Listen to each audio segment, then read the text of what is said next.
I now would like to welcome to the lectern a representative of civil society, Ms. Hindu Umaru Ibrahim from Chad.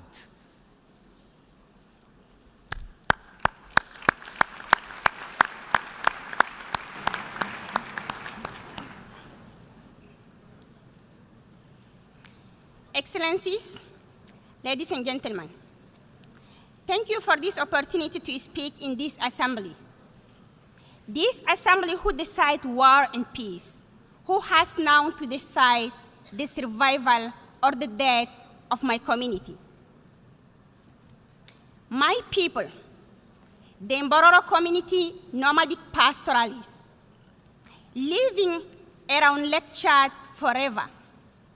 More than 30 million people depend on his fragile ecosystem.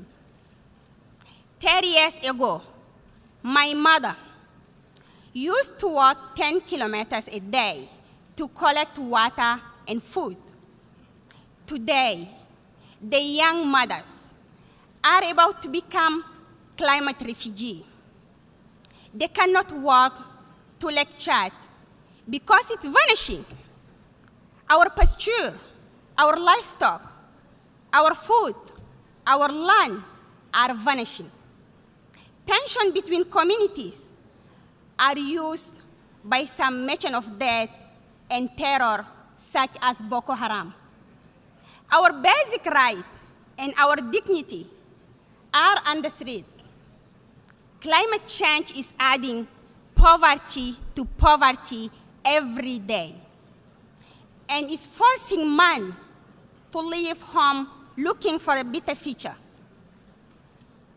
Migration is challenging for rich countries, but it's a tragedy for those who are left behind, for those women and children who have to stay and fight back consequences of climate change on their own. When I left Chad last week, my people were facing more than 48 degrees Celsius, which is its 180 degrees Fahrenheit, killing hundreds of them on silence. We fight for survival. Nature is our supermarket.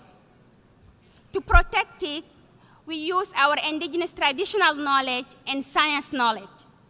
We develop participatory 3D mapping project to help the young people and women to manage the few resources left. In another project, we anticipate weather change by use the direction of the wind, cloud observation, birds migration.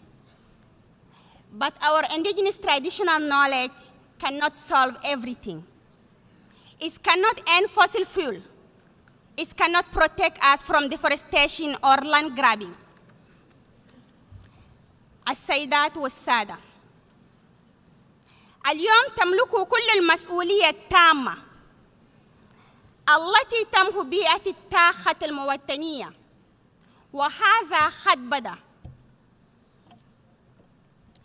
Excellences, Mesdames et Messieurs, dans ma communauté, des milliers de femmes et des enfants n'ont jamais utilisé l'électricité.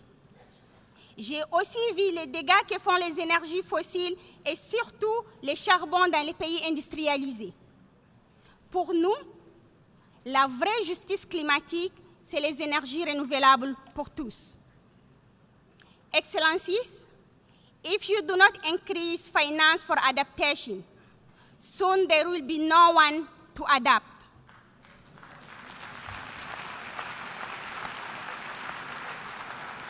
In Paris, you give us hope, but now it's time to change your hope into promise. Trust among nations into change for people. Let us sign this. Let us ratify this. Let us implement this agreement. We are changing. We want you to act. Now it's time to bring a concrete change to the people, to my people in Chad. Thank you.